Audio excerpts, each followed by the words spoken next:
I'm Ted Huffman. I'm the director of Les Mamelles de Tiresias. It's a surreal farce by Apollinaire and Poulenc, which Britten has adapted into a two-piano version. And this version hasn't been seen since 1958, when it was on this very same stage, played by Britten himself and Viola Tunnard, who is the repetiteur for their process. It's clear to me why this piece appealed to Britten, because it goes after some of the norms of French society in the same way that Albert Herring goes after British society of the same period. And in fact, the two operas were written in the same year. This version is a wonderful opportunity because it's usually done with a rather large orchestra, and we've got two pianos, two fantastic pianists, and a cast of 12, which perform a whole variety of roles. So it's been a real treat as a director. Our approach has been very much to make it like an ensemble theater piece. So everyone plays a bunch of roles, and the stage picture is constantly changing, but not through sets, just through action and movement. My name's Matthew Morris, and I play the Marie. Oh, what joy, the pleasures of paternity. 1,041 children and all in a day. 1,041 children and all in a day. This is my first visit to Aldeburgh, which was quite a shell shock when you arrive from all the hustle and bustle of New York to get to the seaside, but really good for the soul and music making. I'm Ariadne Greif, and I'm singing Thérèse.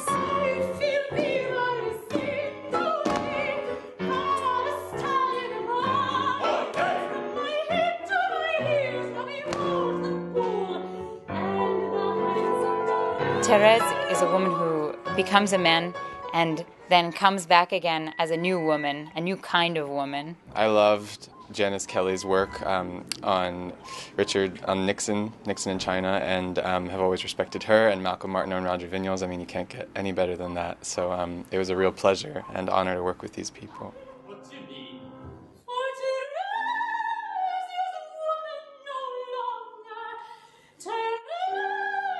My name is Zach Winokur, and I'm the Associate Director and Choreographer for this show. One of our big conceptual ideas was to make this piece into a kind of MGM Hollywood movie musical, because the music lends itself to that kind of movement and dancing, and really on the line between when you're just being a person and when you break into song. Often in theater, you really try and find the logic in the text and then build a structure based on that logic. But in this, there is no real logic, so you have to find a kind of bizarre inner logic for yourselves. And I think we really enjoy just popping these fish and bread and lots of babies and men getting pregnant into the show. My name is Marcus Doshi, and I've designed the lighting for the show. One of the particular challenges of this venue is that the Jubilee Hall isn't set up, in fact, as a contemporary theater would be. It's a traditional old hemp house. But in the end, I think it works out very well for the design that we've tried to create. Many people think about lighting design as creating pretty stage pictures, but for me, it's really a rhythmic exploration of a piece. And so the actual design fits within a box that I feel marries to the two-piano version of the score, because it allowed me to create what I feel is a very cohesive design within a very small range of colors. So really the design for this show is about tempo and about angle of light and about graphic or non-graphic light. At moments we snap into MGM Hollywood hard follow spot and then softly move out of that as people are walking across the stage with umbrellas or whatnot. For me, it's been a real treat because the limitations of the venue have actually fed into a design that I think is much better than would have been if I had just been sort of given all the tools I traditionally use. I'm Emily Hendricks. I'm the editor of this new edition of Les Mamelles de Tiresias. I've been very interested in Poulenc opera for a long time, and I was reading in the catalog that there was a production from 1958 for two pianos, and in reading the Poulenc catalog it said that the score was not located. And the Britten Pears Library was just beginning to have a real online archive. So what I found, was Britten's score with his pencil markings in it and Viola Tunnard's score with her pencil markings in it. The thing that's extraordinary about this edition is that it is creating a new piece from these arrangements that Britten and Tunnard made, and really recrafting the orchestration for two pianos. And there is a substantial amount of craft and work that goes into this, making sure that if they were trying to recreate an orchestral sound with two pianos, trying to be sure that what's on the page is representative not only of what they would have played, but how they would have played it, so that you can hand it to incredible musicians like Malcolm and Roger, and they can make that happen.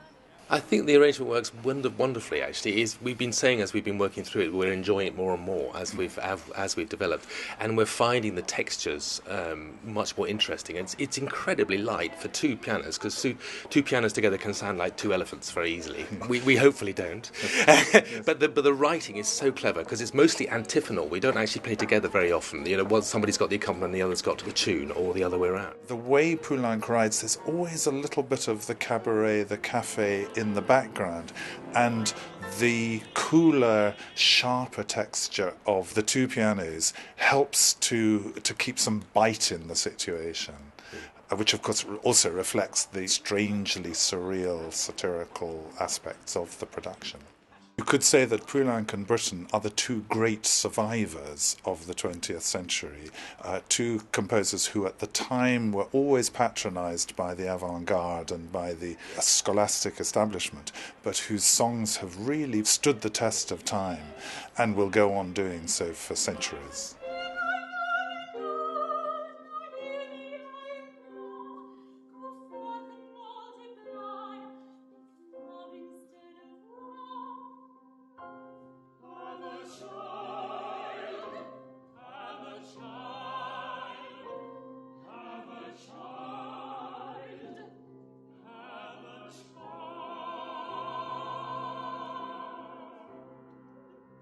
Stretch